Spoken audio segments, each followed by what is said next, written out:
Time Turner. I want to tell you a story.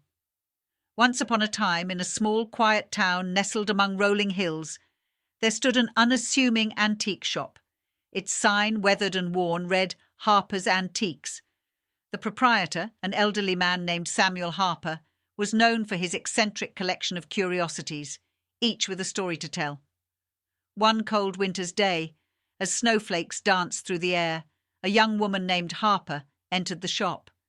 She had been drawn to the store's enchanting aura, an irresistible magnetism that pulled her from the streets. Harper was not an ordinary visitor. She carried with her a heart heavy with regrets. 5 years ago she had lost her mother to a sudden illness, and the grief had left her bereft. Her final moments with her mother were tainted by an argument, a cruel exchange of words that she could never take back. Harper's guilt weighed on her, and she longed for a chance to make amends. Intrigued by the old man and his shop, Harper inquired about a peculiar clock displayed in a dimly lit corner. Its ornate golden frame was adorned with delicate filigree, and the clock face was a masterpiece of intricate gears and hands. Samuel noticed the longing in Harper's eyes and beckoned her closer. "This," he said, "is the Time Turner." Harper listened intently as he explained its history. The Time Turner was a remarkable artifact, one of a kind, and it could turn back time to allow its owner to revisit a moment in their past. But there was a catch, Samuel warned. Time was not to be tampered with lightly, and the Time Turner exacted a great personal cost. To use it, one had to offer up something of immeasurable value. Harper was torn. The temptation was irresistible, but she feared what the price might be. She decided to take her chances and wound the clock back to that fateful day when her mother had fallen ill.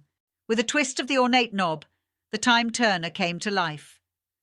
Harper was enveloped in a radiant, otherworldly light, and she found herself back in her childhood home, standing at her mother's bedside.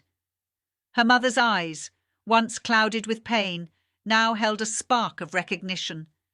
Harper seized the opportunity to apologize, to say the words she had wished she'd spoken 5 years ago.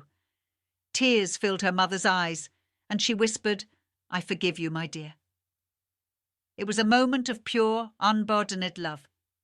But as the clock's hands moved forward once more, Harper realized the price she had paid. Her own memories, her moments of happiness and joy, were vanishing one by one, swallowed by the relentless march of time. She watched in despair as her childhood memories and cherished moments with friends faded away, leaving only a void.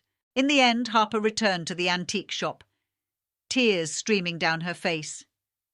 She handed the Time Turner back to Samuel, understanding that the cost was too high. She had been given the chance to reconcile with her mother, but it had come at the expense of her own happiness. Samuel nodded solemnly, knowing that the Time Turner was a double-edged sword, a gift and a curse in one. He placed it back in its corner, a silent sentinel of forgotten moments and unalterable decisions. Harper left the shop, her heart heavy yet somehow lighter, for she had made amends with her mother, even if it meant losing pieces of herself along the way.